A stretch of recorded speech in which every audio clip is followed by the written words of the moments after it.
My name is Blanche, and I was just 15 years old when my mother abandoned me at the airport. I can still picture her nonchalant shrug as she pressed $200 into my hand before walking away with her new husband and his children, as if cutting ties with me required no more effort than catching a flight. That single moment at Gate 24 shattered every belief I held about love, loyalty, and what family was supposed to mean.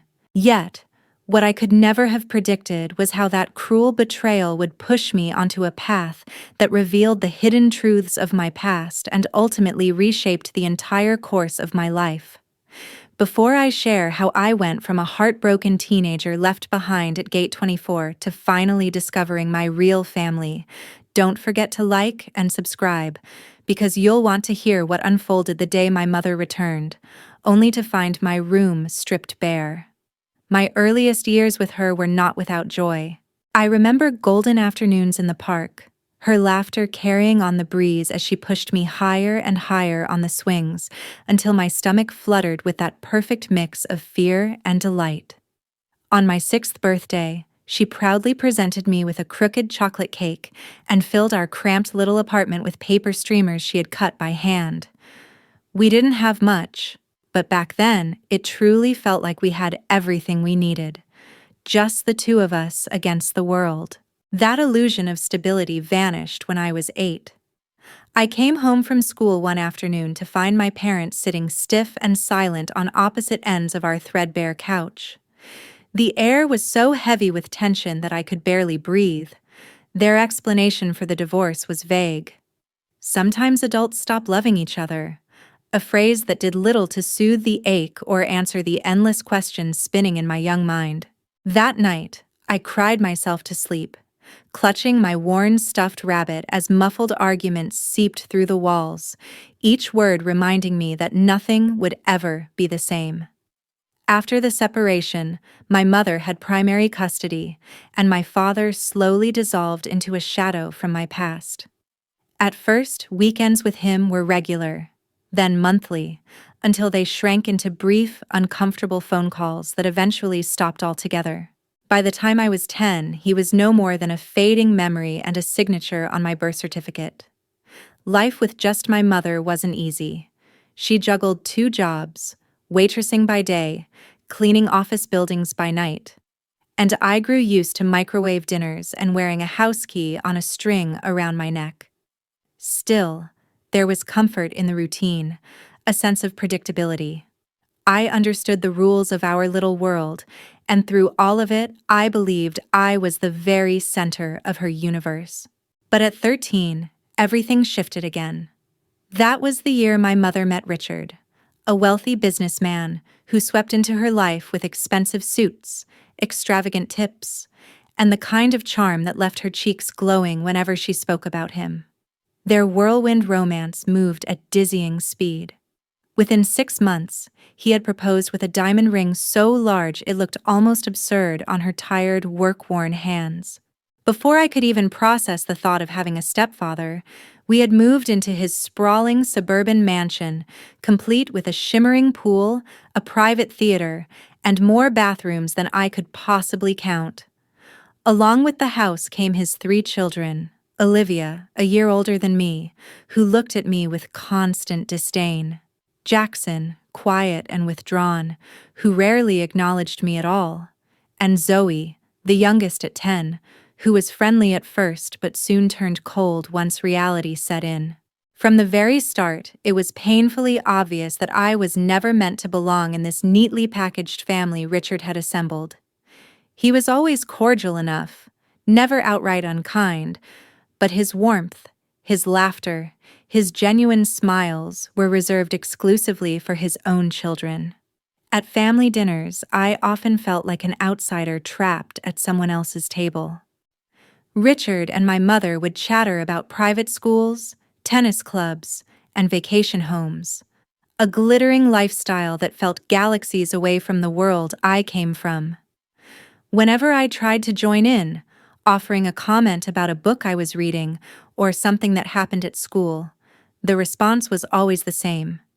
A quick, polite nod before the conversation pivoted back to the stepchildren's achievements, Olivia's latest debate victory, Jackson's piano recital, or Zoe's tennis lessons. What cut the deepest, though, was witnessing my mother's transformation. The woman who once clipped coupons late at night and dragged me through clearance racks in discount stores was almost unrecognizable. She dyed her hair, whitened her teeth, and spoke with ease about designer labels and trendy restaurants I had never heard of. Whenever Richard's wealthy friends gathered, she would dismiss our old life with a laugh, calling those days the struggle years, as though they were nothing more than an embarrassing footnote. With every laugh, every shrug, it felt like she was discarding not just her past, but the very bond we had once shared. I did everything I could think of to fit in with my new siblings. I offered to help Olivia with her math homework, praised Zoe's colorful sketches, and tried to spark conversations with Jackson about his video games. My efforts, however, were met with indifference and sometimes open rejection. I still remember the sting of overhearing Olivia on the phone one evening, casually telling her friends that her dad's new wife had come with baggage. That baggage, of course, was me. When Richard announced a luxurious family vacation to Bali, I felt a flicker of hope ignite inside me. 2 weeks in paradise, private villas, personal butlers. Surely this would be my chance to finally connect with them away from the suffocating walls of the mansion. For a brief moment, I imagined myself laughing alongside Olivia and Zoe, maybe even finding common ground with Jackson. But that fragile hope crumbled when my mother took her stepchildren shopping for brand new designer vacation wardrobes, leaving me behind. When I asked why, she brushed me off with a casual, "You already have plenty of clothes," even though most of mine were leftovers from our old life. I ended up spending my babysitting savings on a modest blue one-piece swimsuit, which seemed almost pitiful next to the glittering bikinis Olivia and Zoe flaunted in their shopping bags. Then, just a week before our departure, I overheard something that chilled me to the bone. Passing by their bedroom one night, I caught Richard's low voice drifting through the cracked door. "What about the arrangements for Blanche?" My mother's reply came sharp, dismissive, and terrifyingly casual. "It's all taken care of. She won't be a problem." My heart pounded in my chest. When I confronted her the next morning, she waved it off with a breezy, "Just trip details, honey. Nothing you need to worry about." But the unease lingered, gnawing at me from the inside. The morning of the trip arrived in a blur of excitement and chaos. The house buzzed with activity as suitcases were stacked by the door and loaded into Richard's sleek black SUV. I noticed my passport wasn't among the neat pile of documents on the counter, and when I asked about it, my mother gave me a hurried explanation about keeping it in her purse before brushing past me. Looking back now, the signs were there, glaring, flashing like warning sirens. The way she avoided my eyes as we drove, the silence when the others bickered about who would get window seats while no one mentioned mine, even the fact that my suitcase was oddly smaller than the rest. But at 15, desperate for love and belonging, I swallowed my doubts and ignored every alarm bell echoing in my mind. The international terminal buzzed with restless energy, a sea of travelers dragging wheeled suitcases, clutching boarding passes, and hurrying toward distant gates. Overhead announcements blared in competing languages, while harried airline staff tried to shepherd long lines forward. Richard led our group through the chaos like a man in his element, moving with calm authority. My mother trailed at his side, her manicured hand clutching a sleek designer handbag as though it were a passport into this new life she had chosen. Olivia, Jackson, and Zoe clustered close behind, faces lit with excitement, their voices bubbling with chatter about beaches and pools. I brought up the rear, awkward and out of step, tugging along my small scuffed suitcase that suddenly looked painfully out of place among their shiny new luggage. At the check-in counter, Richard laid out the documents with smooth precision: passports, confirmation slips, credit card. The attendant typed briskly, printed boarding passes, and handed them over with polite efficiency. I counted them without meaning to. 5 slips of paper, not 6. My heart gave a painful lurch. "Excuse me," I said quickly, stepping closer to the counter. "I think you missed mine. I don't have my boarding pass yet." The airline attendant glanced down at the reservation, brow furrowing. "I'm sorry, but there are only 5 passengers listed under this booking." Before I could speak again, Richard cleared his throat. His voice was calm, but edged with something final. "Your mother will explain," he said. "We'll meet you after security." With that, he motioned the children forward, pushing the luggage cart without a backward glance. I stood frozen as my mother guided me away by the elbow, steering me toward a quieter corner near a souvenir shop. Her expression was one I had never seen before, aloof, almost impatient, as though I were a burden holding her back from catching her flight. "Listen, Blanche," she began, her tone unnervingly calm.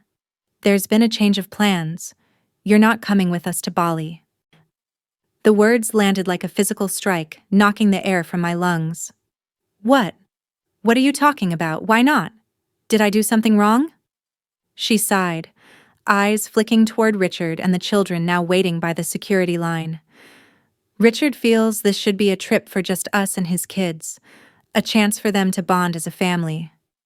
"But I'm family too," I whispered, my throat tightening. "I'm your daughter." "Don't make a scene," she hissed under her breath. With a practiced motion, she dug into her handbag and pulled out a folded stack of bills. She pressed it into my hand as if the money could patch over the wound she was about to leave. "Here's $200. You'll figure it out. Just take an Uber home." I stared at the cash, unable to process what I was holding. You're leaving me here? Alone? I don't even have a house key." She shrugged, an infuriatingly casual gesture that would replay in my nightmares for years to come. "Mrs. Peterson next door has the spare. You'll be fine, Blanche. You're mature for your age."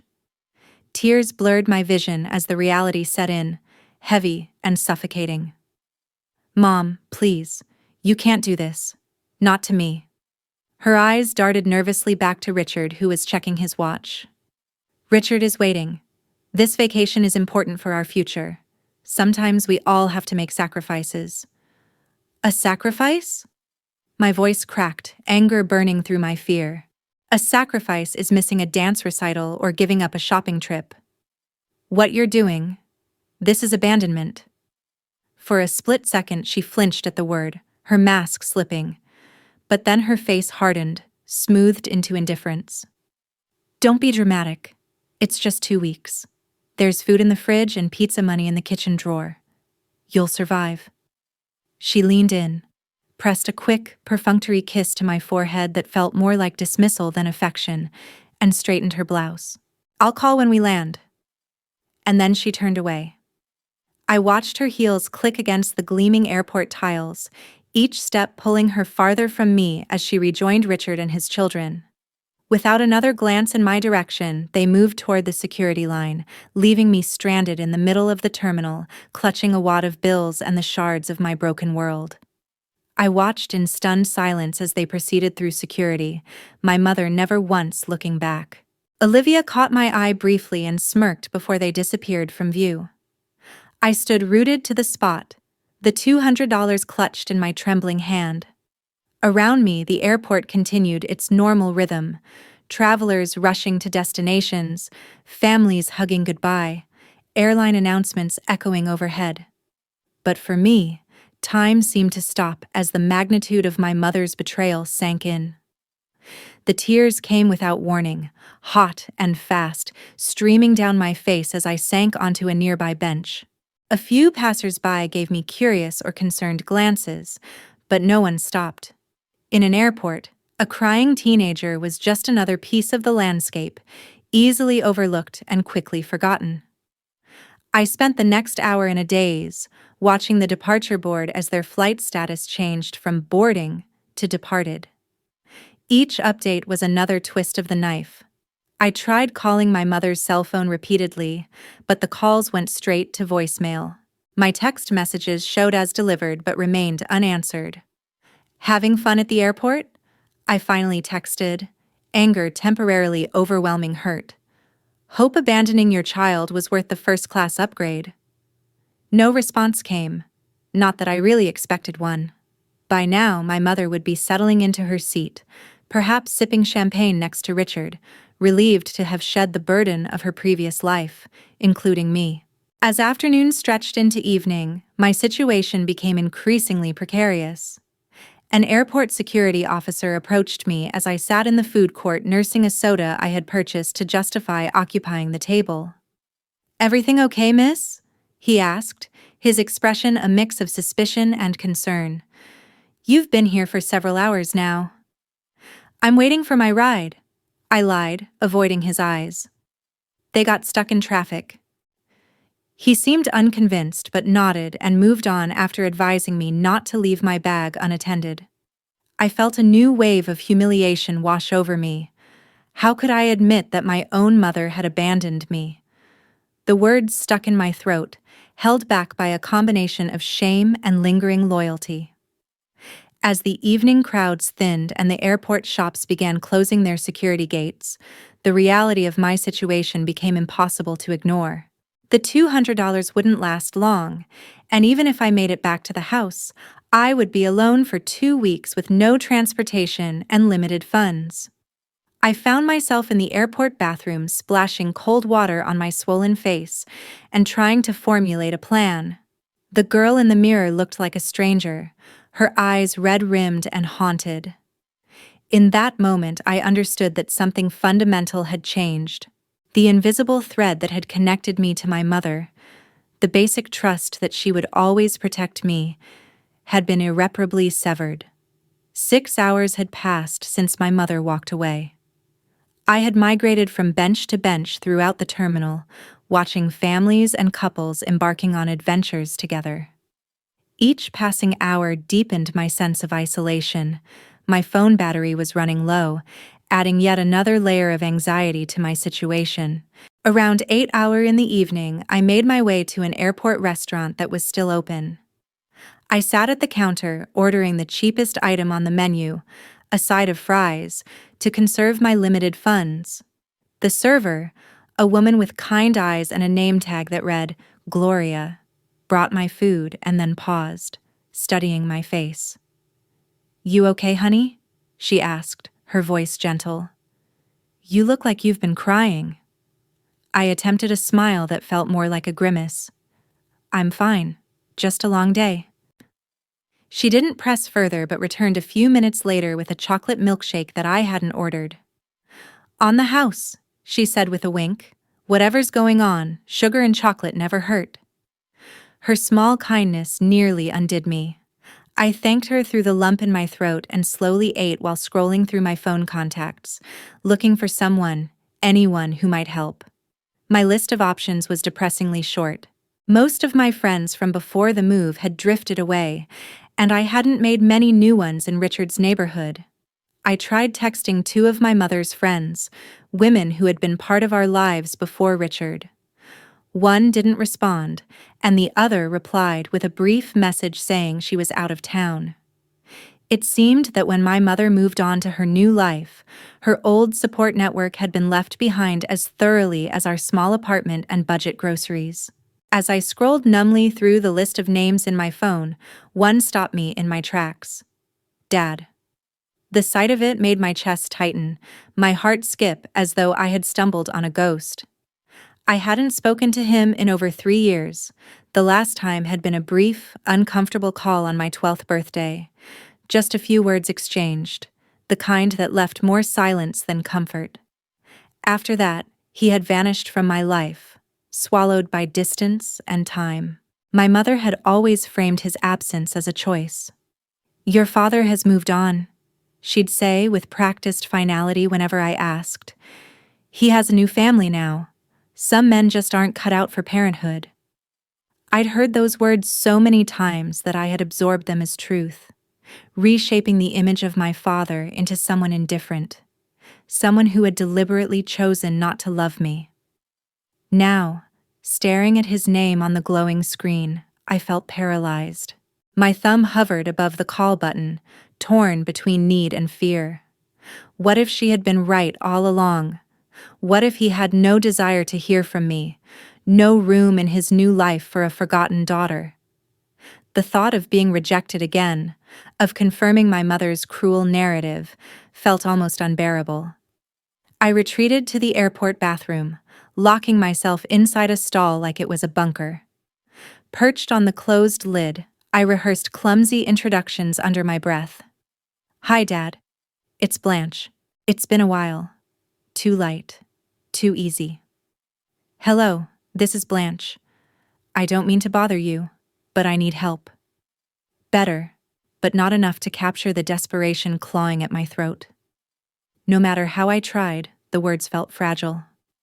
At last, desperation won out over hesitation. My fingers trembled as I pressed the call button and held the phone to my ear. One ring, two, three. Just as my courage cracked and I was about to hang up. "Hello?" The voice on the other end was deep, steady, strangely familiar after years of silence. My breath caught. My throat locked. "Hello? Is anyone there?" he asked again, sharper now. "Dad," I whispered, my voice breaking. There was a pause, the kind that seems to stretch forever. Then his tone shifted, soft with recognition. "Blanche? Sweetheart, is that you?" That single word, sweetheart, splintered something in me. The dam broke.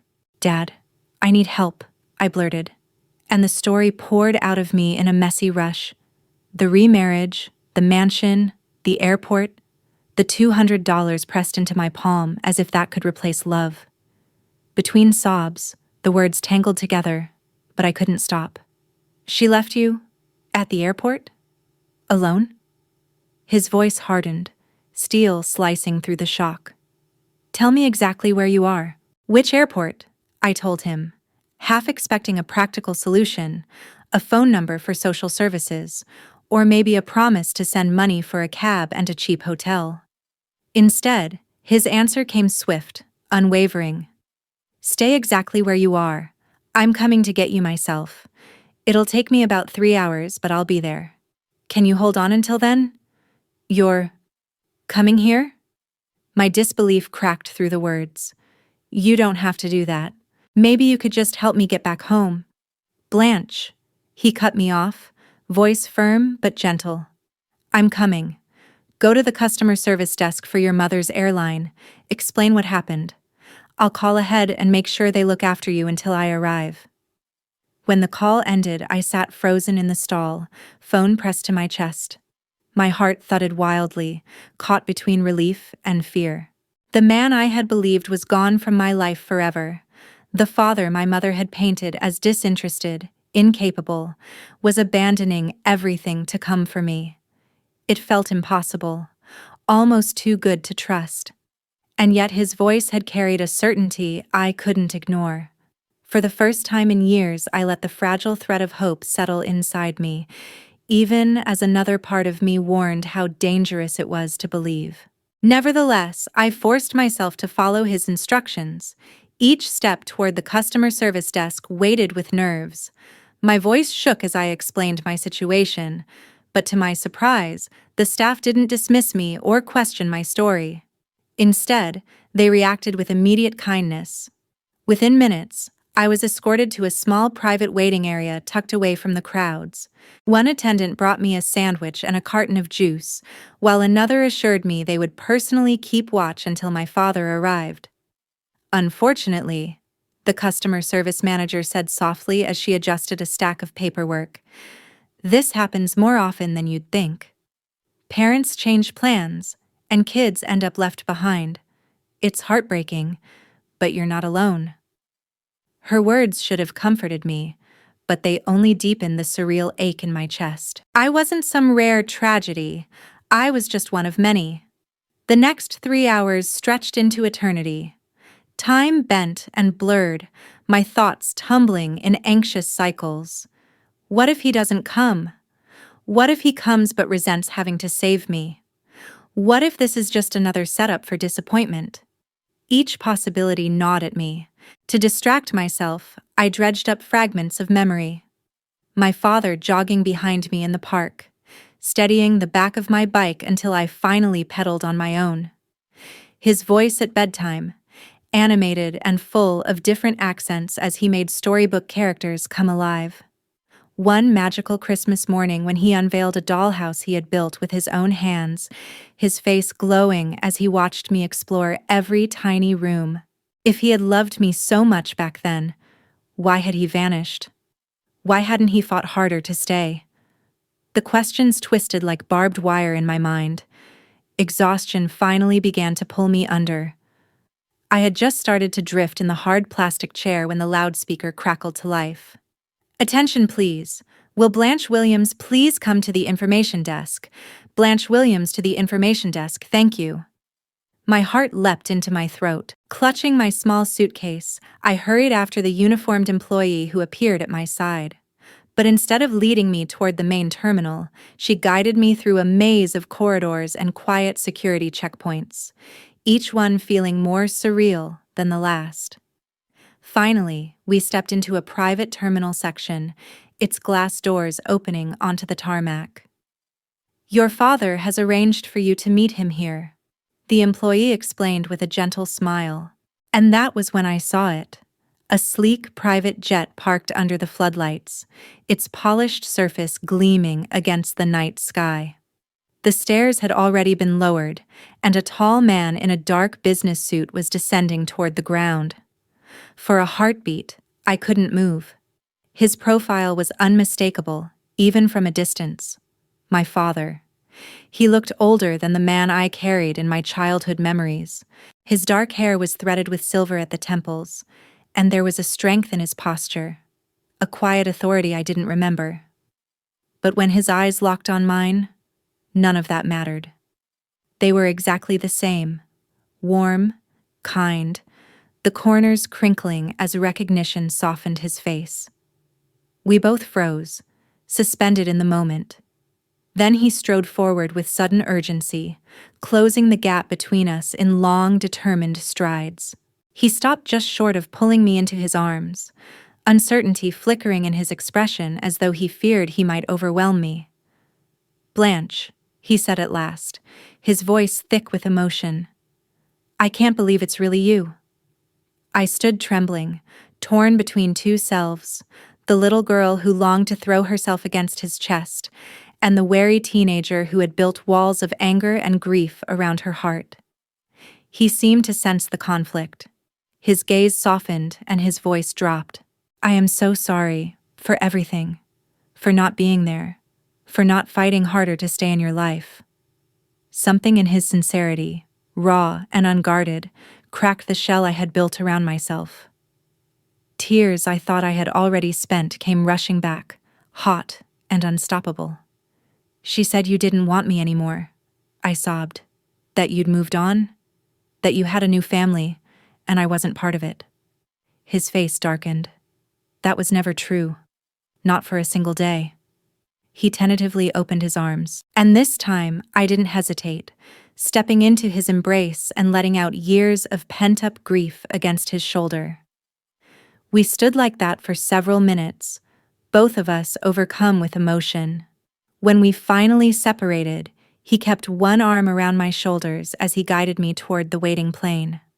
"Let's get you out of here," he said gently. "We can talk properly once we are in the air." The interior of the private jet was unlike anything I had ever experienced. Plush leather seats, polished wood tables, and soft lighting created an atmosphere of quiet luxury. A flight attendant greeted us warmly and offered me a selection of drinks and snacks. As we settled into seats facing each other, I couldn't help but stare at my father in wonder. "Is this your plane?" He smiled, a hint of embarrassment crossing his features. "The company's, technically. I'm the CEO now." "CEO," I echoed in disbelief. My mother had always described him as struggling financially, barely able to make child support payments. It's been a successful few years, he said simply, then leaned forward, his expression growing serious. Blanche, I need you to know something. I've been trying to contact you for years. Birthday cards, Christmas gifts, phone calls, all of it. When your mother remarried and moved, I lost track of you completely. I hired private investigators who couldn't find your new address. I filed motions with the court that were somehow lost or delayed. My mind reeled as the implications of what he was saying sank in. She kept you away from me on purpose. He nodded, pain evident in his eyes. I've been sending child support and additional money every month since the divorce. Money you never saw, I take it. I thought of the secondhand clothes, the times we had eaten ramen noodles for days straight, my mother's constant complaints about financial struggles. We were always broke, I whispered. She said you barely paid child support. My father opened his briefcase and removed a folder, handing it to me. Inside were copies of cashed checks, court documents, and records of attempted communications, all neatly organized by date. The evidence of his efforts and my mother's deception was overwhelming. I don't show you this to hurt you, he said gently, but you deserve to know the truth. As the plane took off, carrying me away from the airport where my mother had abandoned me, I felt strangely weightless, as if I were shedding years of misunderstandings and manipulations with each passing mile. My father explained that he lived in Seattle, now running the tech company he had helped found. Shortly after the divorce, what had begun as a small startup had grown into a major player in the industry, bringing him success he had never anticipated. I kept your room ready, he said, a touch of embarrassment coloring his voice. All these years, just in case. The flight passed quickly as we began the delicate process of getting to know each other again. There were awkward pauses and moments of overwhelming emotion, but underneath it all was a current of genuine connection that felt both new and familiar. When we landed, a car was waiting to take us to his home. I pressed my face to the window as we drove through upscale neighborhoods, before turning onto a private drive that wound up a hillside. The house that came into view took my breath away. A modern structure of glass and stone perched on a cliff overlooking the ocean. Home sweet home, my father said, watching my reaction with a mix of pride and nervousness. I hope you'll be comfortable here. A woman named Linda greeted us at the front door. For a fleeting moment, my stomach tightened, bracing for the possibility that she was my father's wife. But he quickly eased my worry with an introduction. This is Linda, my executive assistant, he explained warmly. She's been helping me get things ready for you. Linda smiled kindly, her tone professional, yet gentle. I've prepared the blue bedroom for Blanche, she told my father. Fresh towels are in the ensuite bathroom, and I've stocked the kitchen with groceries. The security team has been updated to include her as a household member. She turned to me, her eyes soft. Welcome home, Blanche. With a grateful nod, my father thanked her, and she slipped out, leaving behind the faint scent of lavender and a sense of calm. He then led me on a tour of the house, his voice warm with quiet pride. Every room seemed like something out of a magazine spread. Soaring ceilings, polished hardwood floors, artwork on the walls, and windows framing breathtaking views of the water. My footsteps echoed faintly as we moved from room to room, but my mind kept circling back to the strange realization. I had gone from almost being abandoned in an airport bathroom to walking through a home that seemed designed to welcome me. When we reached the bedroom that would be mine, I stopped in the doorway, breath-catching. The space radiated a sense of peace I hadn't felt in years. The walls were painted a soft, calming blue, and sunlight spilled through wide windows overlooking the ocean.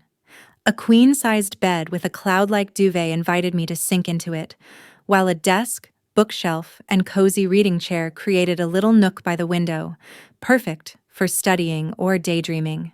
But what truly froze me in place was the dresser. On its surface sat a neat row of wrapped packages, each still in pristine paper, their edges carefully taped. I stepped closer, voice breaking. Are those? My father joined me, his expression tender, almost fragile. Birthday and Christmas presents, he said softly. Every year since I lost contact with you, I bought something.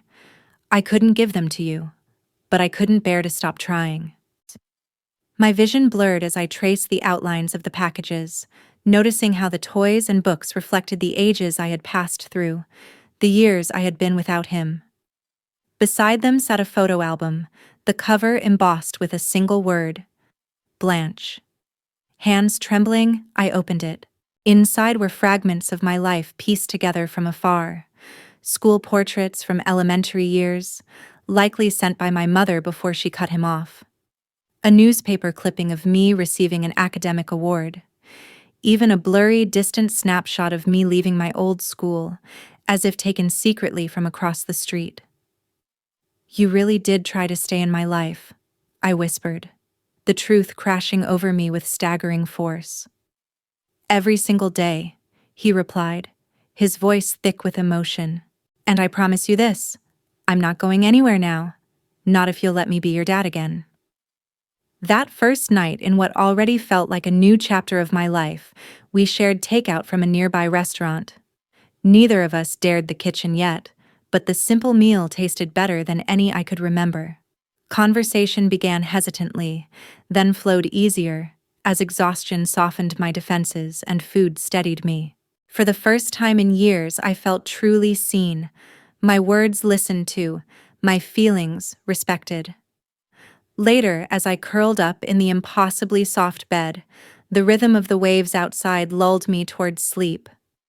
My body ached with exhaustion, but my heart carried a fragile, glowing warmth. My last thought before drifting off was startling in its clarity. Maybe being abandoned at Gate 24 wasn't the ending I had feared. It was the beginning I had always needed. When I woke the next morning, I was briefly disoriented. The mattress beneath me was too soft, the ocean breeze too unfamiliar. Then the memories of the day before came rushing back, and I sat upright, taking in my new surroundings in the brightness of morning. The room seemed even more beautiful than it had at night. Sunlight streamed through the wide windows, scattering golden light across the pale blue carpet. I ran my fingers over the smooth duvet, marveling at the almost unreal contrast between this sanctuary and the life I had once known. After showering in the ensuite bathroom, which featured a rainfall showerhead and more toiletries than I had ever owned, I dressed in yesterday's clothes and ventured downstairs. I found my father in the kitchen attempting to make pancakes with limited success. "Good morning," he said, looking up with a smile that turned sheepish as he gestured to the misshapen pancake in the pan. "I thought I'd make breakfast, but it seems my cooking skills have not improved since you were little." The memory surfaced unbidden. Sunday mornings when he would attempt pancakes while my mother slept in. They were always oddly shaped, sometimes burned, but he had served them with such pride that I never complained. "I remember your pancakes," I said, sliding onto a stool at the kitchen island. "You used to make smiley faces with chocolate chips." His face lit up. "You remember that? You were so young." "Some things stick with you," I replied, accepting the plate he offered. Despite their appearance, the pancakes tasted good, and the normalcy of sharing breakfast helped ease the awkwardness between us. After we ate, my father gave me a proper tour of the house and grounds. The property was expansive, with manicured gardens leading down to a private beach access. Inside the house featured a home gym, a theater room, and an office with views that would make concentration impossible for most people. "I have some people I'd like you to meet today," he said as we returned to the main living area. "If you feel up to it." An hour later, I found myself sitting across from a distinguished woman in her 50s who introduced herself as Judith Bennett, a family law attorney. "What your mother did constitutes abandonment under the law," she explained, her tone professional but kind. "Leaving a minor without proper care arrangements is illegal." Additionally, there appears to be financial misconduct regarding the child support payments your father has been making. I shifted uncomfortably in my seat. I don't want to get my mom in trouble. I just want. You just want to be safe and secure, Judith finished for me. I understand. But we need to establish legal protection for you, especially if you wish to remain with your father. My father, who had been quietly listening, leaned forward. Blanche, the choice is ultimately yours, but I want you to know that I am prepared to seek full custody if that is what you want. The idea was simultaneously terrifying and liberating. Can I really choose? You're 15, Judith said. The court gives significant weight to the preferences of children your age, especially in cases involving abandonment or neglect. After the attorney left, my father led me into his office, a room lined with shelves of books, files, and framed certificates. He pulled open a drawer and carefully laid out folders across his desk. Inside were years of meticulously organized documents, copies of court filings petitioning for visitation rights, certified mail receipts, phone records showing unanswered calls to my mother's number, even printed emails he had sent to my school administrators in desperate attempts to reach me. She threatened legal action if I contacted you directly, he said quietly, sliding a letter across the desk. I leaned closer, my breath catching as I read the letterhead from my mother's attorney. It was dated 3 years earlier. The words accused my father of harassment and claimed that his attempts to reach me were causing me emotional distress. My stomach twisted as the reality sank in. Each paper I touched was another missing piece of the puzzle, a mosaic of deliberate separation. The truth was written in black and white. He hadn't abandoned me. He had been shut out. My chest ached with grief, not just for the years lost, but for all the birthdays, holidays, and ordinary days we might have shared. Why would she do this? I asked, my voice breaking. Was it really just to keep you away from me? My father sighed, rubbing a hand across his temples. I think it was more complicated than that. After the divorce, things were hard. Money was tight, and I'll admit, I wasn't in a position to provide the kind of stability she wanted for you. That was my failing. But later, when my company took off and my financial situation changed, it was easier for her to paint me as uninvolved than to admit she'd kept us apart. I think she was afraid that you'd choose me over her. 2 days later, just as I was beginning to settle into a fragile rhythm in his home, meals shared in the kitchen, quiet evenings on the balcony, tentative laughter slipping into our conversations, my phone lit up with a name I wasn't ready to see. Mom. I froze, staring at the glowing screen as a storm of emotions crashed through me. Anger, fear, longing, confusion. My father noticed and placed a steady hand on my shoulder. You don't have to answer, he said gently. I let the phone ring 4 times. Then it cut to voicemail. Moments later, a new notification appeared. New voicemail. My hand trembled as I pressed play, putting the phone on speaker so my father could hear. Blanche. Honey. My mother's voice rang out, falsely bright, the practiced cheeriness of someone rehearsing a script. There seems to have been a terrible misunderstanding. I thought you knew the plan was for you to stay home during the trip. Richard and I felt it would be good for you to practice some independence. I didn't abandon you, sweetie. That's such a harsh word. Call me back so we can clear this up. The Wi-Fi here at the resort isn't great, but I'll check messages when I can. Love you. The words hit me like ice water. A plan? Independence? None of that had been discussed. Not once. She hadn't given me a choice, hadn't even warned me. She had pressed money into my hand and walked away.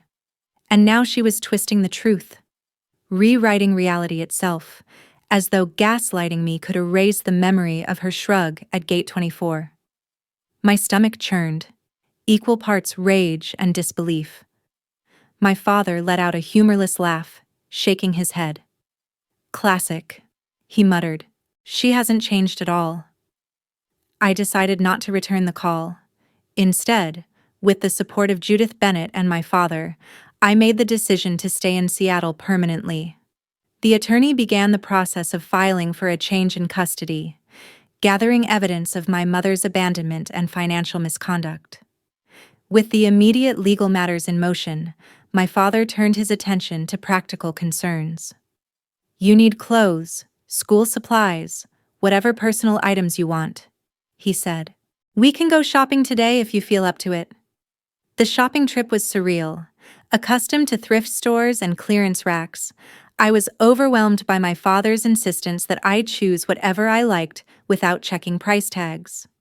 By the end of the day, I had a new wardrobe, a laptop for schoolwork, and a phone with unlimited data, a sharp contrast to the restricted plan my mother had grudgingly provided.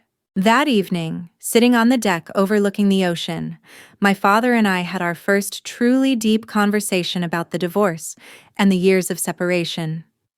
Why did you and Mom split up? I asked, the question that had haunted me since I was 8 years old finally finding a voice. He was quiet for a long moment, gathering his thoughts.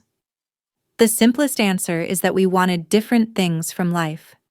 Your mother wanted financial security and social status above all else. When my first business venture failed, she saw me as a disappointment rather than a partner facing temporary setbacks. And you? I prompted. I wanted a true partnership, someone who would weather the storms with me, not abandon ship at the first sign of rough waters. He looked at me, his eyes sad. I never wanted to leave you, Blanche. That was the hardest part. Your mother used her custody rights as a weapon, gradually restricting my access until I was effectively cut out of your life. As the days passed, we made plans for my future. My father contacted the best private school in Seattle, arranging for me to start when the fall semester began. A child psychologist was engaged to help me process the abandonment and years of manipulation. Slowly, I began to envision a life where I was valued and supported, rather than merely tolerated. 1 week after my arrival in Seattle, my father and Judith Bennett suggested it was time to retrieve my belongings from my mother's house. With her still in Bali for another week, we had the perfect opportunity to enter the house legally, as I was still officially a resident, and collect my personal items without confrontation. You don't have to come if it would be too difficult, my father assured me. I can handle it with the legal team. But I knew this was something I needed to do myself, a necessary step in closing this chapter of my life. I want to go, I said firmly. There are things there that matter to me. The decision made, we began planning the trip with the precision of a military operation. Flights were booked, legal documents prepared, and a moving company engaged to transport my belongings. As the date approached, I found myself drafting and redrafting a letter to leave for my mother, trying to find words to express the depth of her betrayal and my decision to forge a new path. 3 days before my mother was scheduled to return from Bali, my father and I, accompanied by Judith Bennett and her assistant, arrived at the house I had shared with my mother and Richard's family. Using my key, I opened the front door to find the house exactly as it had been left, eerily silent and undisturbed. Walking into that space as essentially a visitor was a disorienting experience. Familiar surroundings suddenly felt foreign, as if I were seeing them through new eyes. The photographs on the walls, I noticed for the first time, featured primarily Richard and his children, with my mother occasionally included. There were almost no images of me and none at all of me with my mother. "Where is your room?"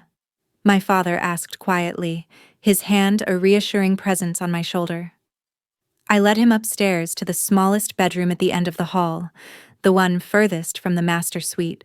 Opening the door revealed my modest space, neat but impersonal, lacking the touches of indulgence visible in the stepchildren's rooms that we had passed. "This was your room?"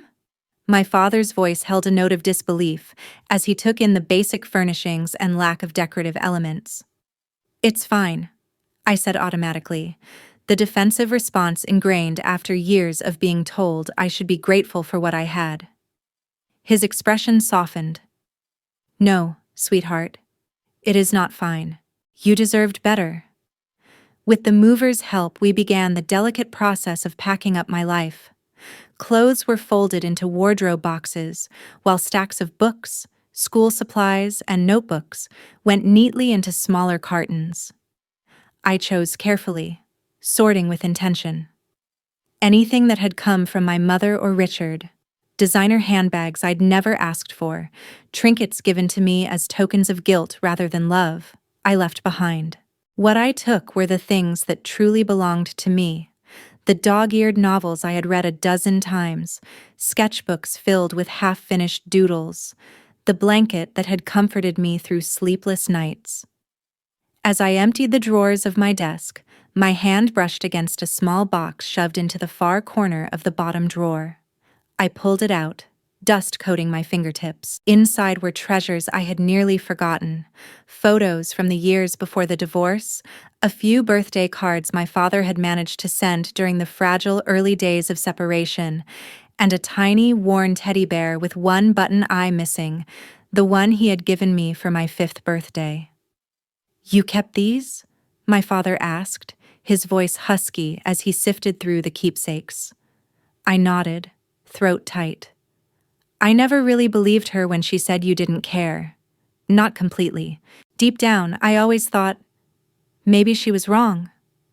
It was then, as I moved into the closet to clear out the last of my belongings, that I found it. A stack of envelopes hidden behind a row of shoes, bound together with a brittle rubber band. My breath caught in my chest. Each envelope was addressed to me, unmistakably in my father's handwriting. Hands trembling, I slid one open. Inside was a card for my 13th birthday, filled with a message that radiated warmth, along with a gift card still unused. My vision blurred as I tore open envelope after envelope, uncovering proof of years of love deliberately kept from me. Cards for every birthday and Christmas. Letters updating me with his new address and phone number when he had moved to Seattle. Even photos of him standing proudly at his company headquarters, captioned with a note. "One day, I hope you'll come see this place and meet everyone here." "She kept all of these from me," I whispered, tears spilling hot and unchecked down my face. "All this time, I thought you had forgotten me." My father pulled me into his arms, holding me so tightly I could feel the tremor in his chest. "Never," he said fiercely. "Not for a single day." The movers carried on around us, the sound of tape ripping and boxes stacking, but I was pulled by something stronger, a need to understand why. Why she had worked so hard to erase him from my world. Almost without thinking, I wandered into my mother's home office. The room smelled faintly of her perfume, the air stale and cold. Filing cabinets lined the wall, and I remembered Judith, the attorney, telling me that any personal documents connected to me were legally mine to take. I opened a drawer and began to search. In a folder labeled Divorce, I found the first crack in the carefully woven story my mother had fed me for years. Bank statements showed monthly child support deposits, amounts far larger than what she had ever claimed to be receiving. Each transfer was regular, steady, undeniable proof that my father had never stopped providing. My stomach churned as I realized she had lied not only about his presence, but about his support. Further down, I uncovered court documents, petition after petition from my father, all pleading for visitation rights. Every one of them had been met with opposition from my mother, who had supplied the courts with fabricated excuses, claims of scheduling conflicts, false concerns about my emotional well-being. And then I found the document that left me cold. It was a draft letter to her attorney, dated around the time Richard had first entered our lives. The language was clinical, calculated. It outlined a strategy to minimize the father's influence and ensure that his role in my life would shrink to nothing. My name appeared on the page not as a daughter, not even as a person, but as a problem. A complication that must be managed carefully to ensure Richard's continued interest. Reading those words, I felt something inside me fracture. Not just the trust I'd clung to, but the foundation of who I thought my mother was. By late afternoon, the packing was complete. As the movers loaded the last of the boxes into their truck, I sat at my now empty desk and wrote the letter I had been composing in my mind for days. "Dear Mom," it began, the formality of mother feeling too distant, the warmth of mommy impossibly out of reach. I poured out my feelings of betrayal, not just from the airport abandonment, but from years of being made to feel like an inconvenience. I explained that I had found the hidden letters and financial records, that I knew the truth about her systematic campaign to keep my father from me. "I'm choosing to live with Dad now," I wrote near the end. "Not as revenge, but because I deserve to be somewhere I am wanted and valued. I hope someday you will understand the damage your choices have caused, not just to me, but to yourself. Despite everything, I don't hate you. But I need to love myself enough to leave." I placed the letter on the stripped mattress of what had been my bed, the white paper stark against the bare blue sheet. As a final touch, I left the house key beside it, a symbolic relinquishment of my place in this household. Walking out of that house for the last time, I felt a complex mixture of grief, relief, and resolution. My father waited by the car, his expression concerned. "All done?" he asked. I nodded, unable to speak past the lump in my throat. He seemed to understand, opening the car door for me without further questions. As we drove away, I didn't look back at the house. Instead, I looked forward, toward the future I was now free to create. My mother returned from Bali 3 days later. Within hours, my phone exploded with notifications, a barrage of increasingly frantic messages. "Where are you? Why is your room empty? Call me immediately. Blanche, this is not funny. Come home right now. I just spoke to your father's lawyer. How could you do this to me after everything I've done for you? Please come home, sweetie. We can work this out. I miss you."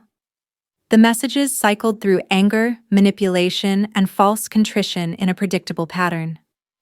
I showed them to my father and Judith, who advised me not to respond until the legal proceedings were further along. A week after her return, my mother showed up unannounced at my father's house, having somehow obtained the address. The security system alerted us to her presence at the gate, her luxury SUV visible on the monitor as she repeatedly pressed the intercom button. "You don't have to see her," my father assured me. "We can have security turn her away." But I knew this confrontation was inevitable and perhaps necessary. "I'll talk to her, but I want you and Judith there too." My mother's face when the front door opened was a study in conflicting emotions, relief at finding me battling with outrage at the situation. She wore an expensive sundress and designer sunglasses pushed up into her perfectly highlighted hair, the picture of affluent suburbia. "Blanche, thank God!" she exclaimed, stepping forward as if to embrace me. I took an instinctive step back, and her arms dropped to her sides. "What is going on? Why did you leave? Why are you with him?" The last word was infused with such venom that I flinched. "Perhaps we should continue this conversation inside," my father suggested, his voice calm but firm. Once seated in the living room with Judith present as both legal counsel and witness, my mother's facade began to crack. Her eyes darted around the beautiful space, taking in the obvious wealth and taste evident in every detail. "So, this is what this is about," she said with a brittle laugh. "He's lured you away with promises of luxury. I should have known." "That is not why I'm here," I replied, struggling to keep my voice steady. "I'm here because you abandoned me at an airport. I'm here because you've been lying to me about Dad for years. I'm here because I found all the letters and cards you hid from me.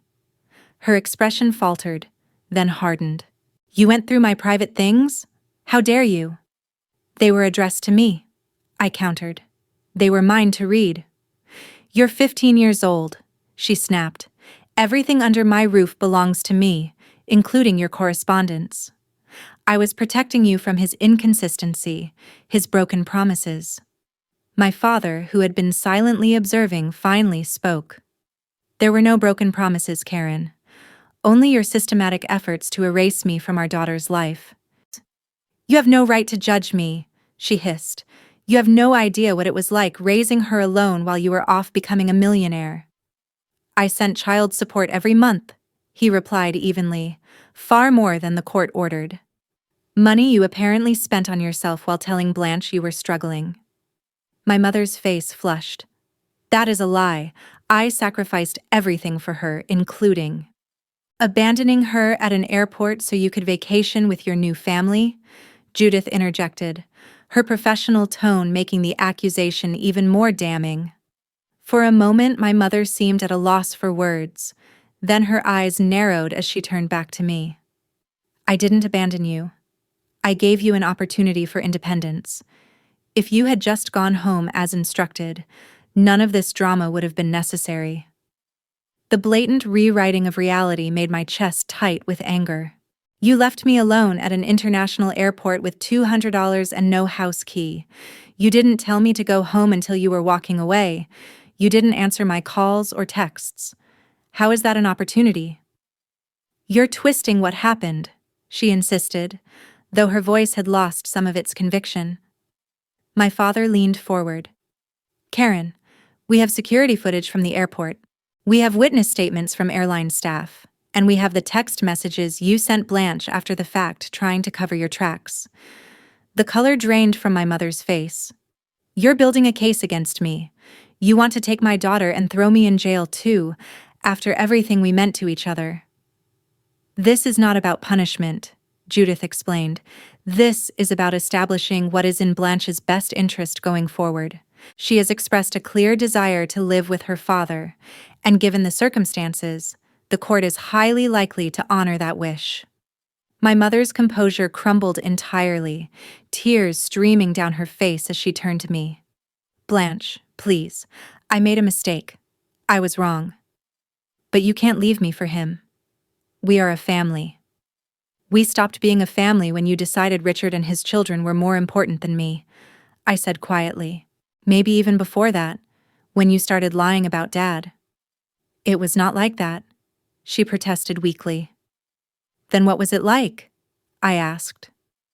Help me understand why you would hide Dad's letters, lie about child support, and then abandon me for a vacation. She opened her mouth, then closed it again, apparently unable to formulate a justification even she could believe. Finally, she whispered, Richard thought it would be better if you stayed home. He said the resort was really for adults and his children who were used to that lifestyle. I was afraid of losing him. The raw honesty was somehow more painful than her earlier attempts at manipulation. So, you chose him over me. I chose financial security, she countered. Do you have any idea what it is like to be a single mother with no money? Richard offered us a better life. He offered you a better life, I corrected. I was just excess baggage. Before she could respond, the front door opened and Richard himself strode in, his face tight with anger. Karen, this has gone on long enough. Get in the car now. My father stood immediately. How did you get past security? Richard ignored him, focusing on my mother. I told you not to come here. You're just making things worse. Our lawyer said not to have any contact. My mother seemed to shrink under his gaze, her brief moment of honesty evaporating as she reverted to the compliant wife. I just wanted to see Blanche. And now you have, he said dismissively. Let's go. As my mother rose to follow him, I called after her. Is this really what you want, Mom? Someone who treats you like a child and me like an inconvenience? She paused, conflict evident in her expression, but Richard took her elbow firmly. The car, Karen. Now. The last image I had of my mother that day was her back as she walked away, just as it had been at the airport. But this time, I was not the one being left behind. In the aftermath of that confrontation, my father's legal team filed for a restraining order after Richard attempted to enter the property again. The following day, the court granted the order and a temporary custody arrangement was put in place pending a full hearing. The hardest part was accepting that my mother had chosen her new life over me, not just once at the airport, but repeatedly over the years with each hidden letter and each lie about my father. The girl who had once believed she was the center of her mother's world had to confront the painful reality that she had been at best an afterthought. The months following my mother's dramatic visit were challenging but transformative. Adjusting to life with my father involved creating new routines, establishing boundaries, and learning to trust that his presence in my life was permanent. I began seeing Dr. Eleanor Wilson, a therapist specializing in adolescent trauma and parental abandonment. Our weekly sessions provided a safe space to process the complex emotions surrounding my mother's betrayal and the years of manipulation. "What you are feeling is entirely normal," Dr. Wilson assured me during one particularly difficult session. "Anger, grief, relief, guilt. They can all coexist. Healing is not linear." With her guidance, I began to understand that my mother's actions reflected her own brokenness rather than my worth. This realization did not excuse what she had done, but it helped me carry the burden with less self-blame. "People who are whole do not abandon their children," Dr. Wilson explained.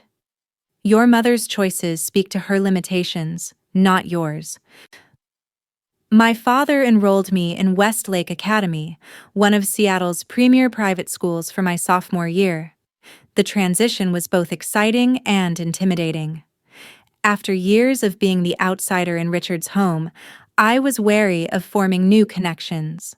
But to my surprise, I found myself making genuine friends for the first time in years. Zoe and Aiden, twins who shared my love of literature, adopted me into their friend group with an ease that felt almost suspicious at first. Haley, a gifted artist who recognized my tentative attempts at sketching, offered to teach me proper techniques during lunch periods. Slowly, I began to lower my defenses, allowing these new friends glimpses of my true self.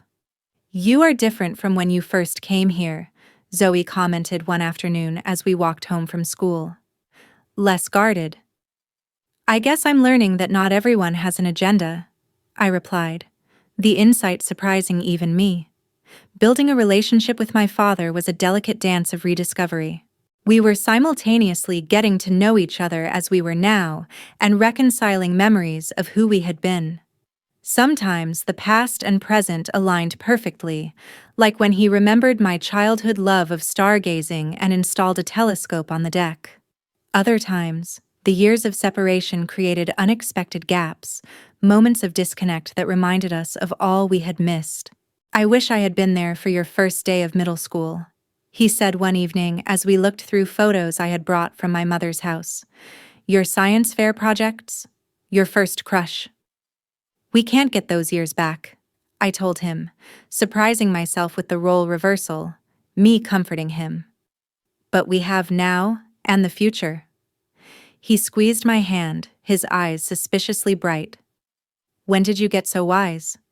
"Trauma has its benefits," I joked, the dark humor a sign of my gradual healing. 6 months after I moved in with my father, the court granted him full legal custody. My mother, represented by an expensive attorney Richard had hired, fought the decision initially, but eventually agreed to the arrangement after Judith presented the overwhelming evidence of abandonment and financial misconduct. The judge ordered my mother to repay the misappropriated child support funds and established a structured visitation schedule that would begin only after I completed a certain number of joint therapy sessions with her.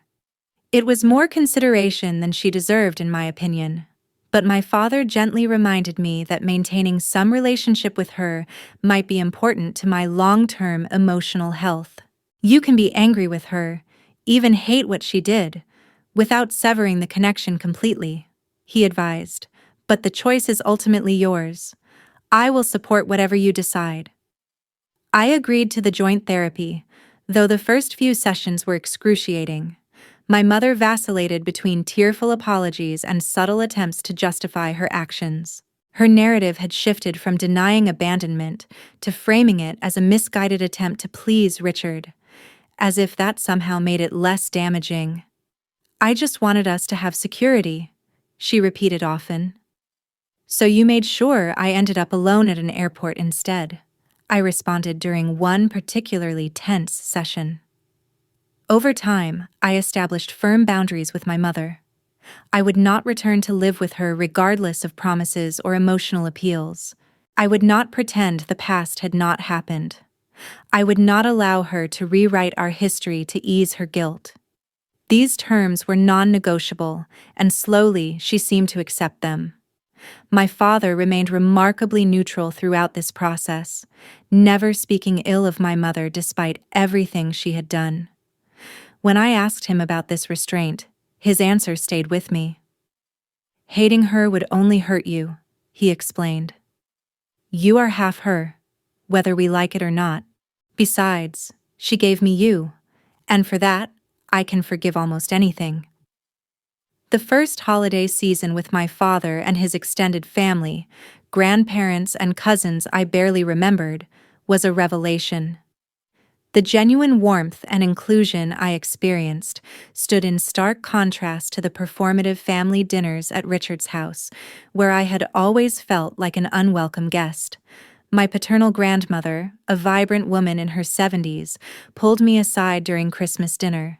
You have your father's resilience, she told me, her eyes crinkling with affection, and his heart. But that spark, that fire when you talk about things that matter to you, that is all your own.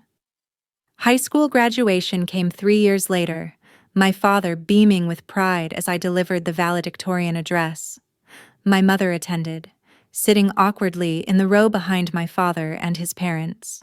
Our relationship had evolved into something cordial, if not close, built on careful honesty rather than the false harmony she would have preferred. College took me to the East Coast where I pursued a degree in psychology with a minor in family law. The distance from both parents allowed me to define myself beyond the dynamics of their divorce and the drama of my teenage years. I discovered passions and strengths I might never have recognized had my life continued on its previous path. By the time I reached my junior year of high school, I had found a way to turn my pain into purpose. I interned with a nonprofit that supported children of divorce, sitting across from kids who carried the same questions and wounds I once had. Sharing pieces of my story gave them hope, and their courage in turn strengthened me. That experience became the seed of my career, designing programs for family courts to ensure children's needs and voices are not overshadowed in custody disputes. The road toward forgiveness, however, was not a straight line. It twisted and doubled back, filled with setbacks and breakthroughs. Some mornings, the memory of my mother's casual shrug as she walked away at gate 24 could still leave me breathless with grief.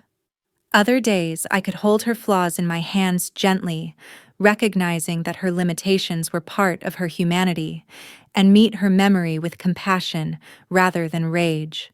Forgiveness doesn't mean what happened was okay, my therapist had once told me. It means you're refusing to let it devour your future. On my 25th birthday, I finally tested those words. I wrote my mother a letter that took weeks to craft, expressing a hard-won understanding. I have learned that people can only give what they have within themselves to give. Your ability to love unconditionally was broken long before I came into your life. Accepting that truth has freed me from expecting what you could never provide. To my surprise, her reply carried honesty instead of denial. You deserved better than what I could be as a mother, she wrote. I am sorry for that every single day. It wasn't enough to erase the past, but it was a start. A rare moment of clarity from her side of the story. When I married at 28, my father walked me down the aisle. His tears glistened as he whispered, "From the moment you called me from that airport, all I wanted was to see you happy and whole. Look at you now." That moment stitched closed a wound I had carried for too long.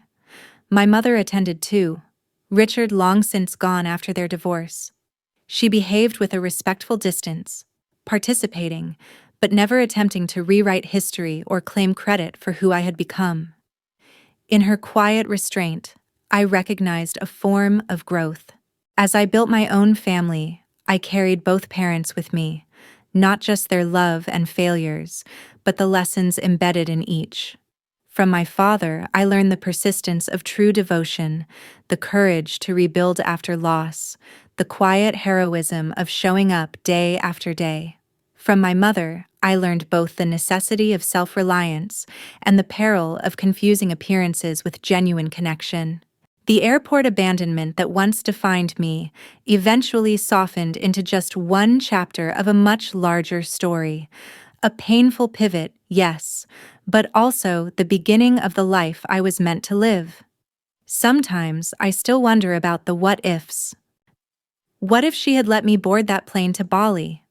What if she had chosen me over Richard's approval? Would I have spent years chasing her conditional love, never realizing the steady, unconditional love waiting from my father?